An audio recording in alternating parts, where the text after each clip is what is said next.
Italy में एक ऐसा रहस्यमय आइलैंड है जहां जाना पूरी तरह से बैन है। इसे आइलैंड ऑफ डेथ के नाम से भी जाना जाता है। जो कोई भी इस आइलैंड पर गया है उसमें से अधिकतर लोग कभी वापस लौटकर नहीं आए। इस आइलैंड पर सरकार ने खुद बैन लगाया हुआ है।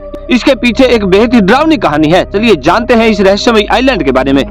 वैसे तो पूरी दुनिया में अनेकों खूबसूरत आइलैंड यानी कि खूबसूरत द्वीप मौजूद है, जहां साल के 12 महीनों पर्यटकों की भीड़ लगी रहती है। लोग दूर दूर से इन आइलैंड को देखने के लिए भी आते हैं।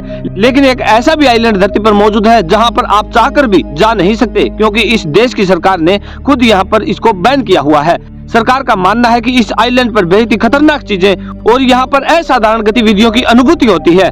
हम जिस आइलैंड की बात कर रहे हैं उसका नाम पोवेगलिया आइलैंड है, जो कि इटली में मौजूद दुनिया का सबसे खतरनाक आइलैंड है।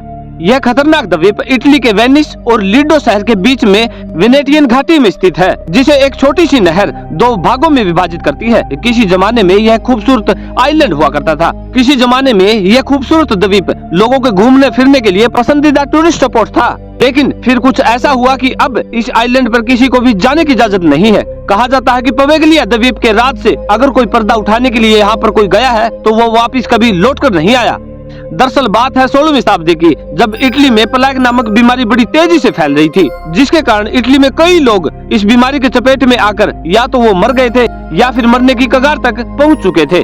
पूरे यूरोप में इस बीमारी का असर सबसे ज्यादा इटली शहर में ही था, क्योंकि ये बीमारी एक दूसरे व्यक्ति से बड़ी तेजी से फैल रही थी। इसलिए इटली की सरकार ने प्लेग से पीड़ित सभी मरीजों को पोवेगलिया आइलैंड में शिफ्ट करने का फैसला लिया था। क्योंकि ये आइलैंड आइसोलेटेड आइलैंड था, इसलिए इस जगह को प्लेग क्वारंटाइन स्टेशन के रूप में इस्तेमाल किया जाने लगा। इतना ही नहीं, जिन लोगों की इस बीमारी से मौत हो जाती थी उन्हें इस आइलैंड में दफन कर दिया जाता था। धीरे धीरे यह जगह बीमार लोगों से भर गई और एक समय ऐसा भी आया कि लाखों की संख्या में मरीज यहाँ पर रहने लगे। क्वारंटाइन स्टेशन होने के चलते बीमार लोगों को यहाँ ज्यादा से ज्यादा 40 दिन तक ही रखा जाता था। लेकिन हालात इतने ज्यादा खराब थे कि जिसे भी एक बार इस आइलैंड पर लाया जाता था उसे वापस घर लौटने का मौका ही नहीं मिला।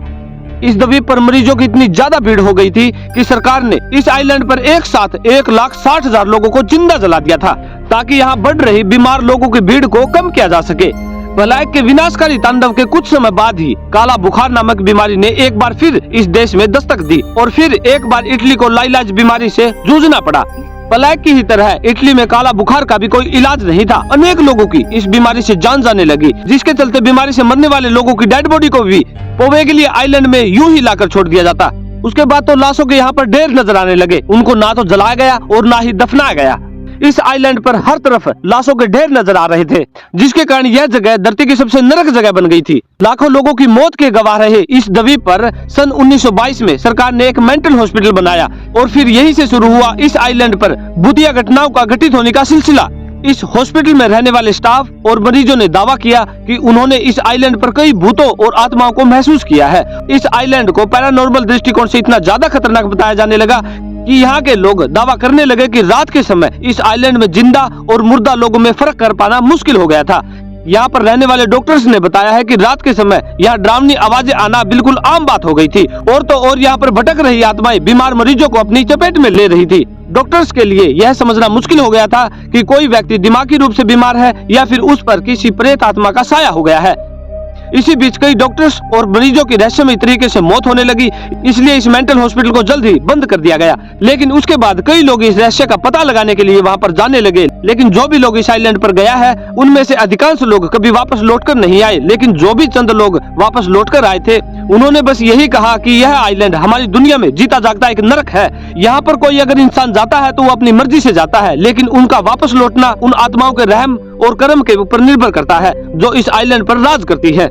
18 एकड़ में फैले इस आइलैंड को भूतिया जगहों की लिस्ट में दुनिया के नंबर 1 पर रखा गया है। इन्हीं रहस्यमय कारणों के चलते इटली की सरकार ने इस आइलैंड को पब्लिक के लिए पूरी तरह से बैन कर दिया गया है। किसी को भी यहाँ पर जाने की इजाजत तक नहीं है और ना ही यहाँ पर कोई जाने की हिम्मत करता है। इस आइलैंड पर जाना तो दूर, इटली के मछुआरे इस आइलैंड के आसपास फिशिंग तक नहीं करते, क्योंकि मछलियाँ पकड़ने वाले जाल में यहाँ सिर्फ इंसानी हड्डियाँ ही मिलती है।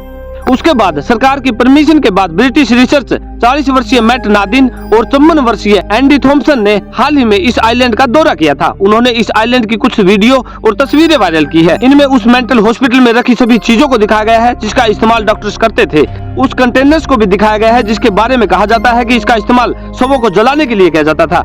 वहाँ पर गई मैट ने बताया है कि इस आइलैंड में जाना वास्तव में एक डरावना अनुभव था। वह बताती है कि जब हम वहाँ पर जा रहे थे तो इटली में हमारा लोकल टैक्सी ड्राइवर भी यह सुनकर डर गया था कि हम इस आइलैंड पर आखिर क्यों जा रहे हैं। पुलिस ही नहीं, वहाँ पर आम लोग भी इस आइलैंड का नाम सुनते ही डर जाते हैं। जब हम वहाँ पर घूम रहे थे तो हमें वास्तव में भयावहता का एक एहसास होता है। जहाँ पर लोगों को जला दिया गया था, कुछ लोगों को मृत्यु हालात में ऐसे छोड़ दिया गया था। इस जगह को देखकर ऐसा लगता था कि जैसे जमीन से ज्यादा यहाँ पर लाशें हों। वहाँ पर लोगों को जलाने के बाद सफाई तक नहीं की गई थी, बस यूं ही लाशों को छोड़ दिया गया। जब हम वहाँ पर गए थे तब वहाँ पर कई घंटियां बजने लगी। आवाज इतनी डरावनी थी कि हम वहाँ से जल्दी निकलना चाहते थे।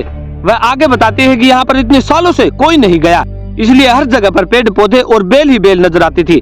ऐसा लग रहा था कि जैसे हम किसी हॉरर मूवी की शूटिंग देख रहे हो। निश्चित ही इस अनुभव को जिंदगी भर कभी नहीं भूलूंगी और इनके आने के बाद यहाँ पर इसके बाद कोई नहीं गया।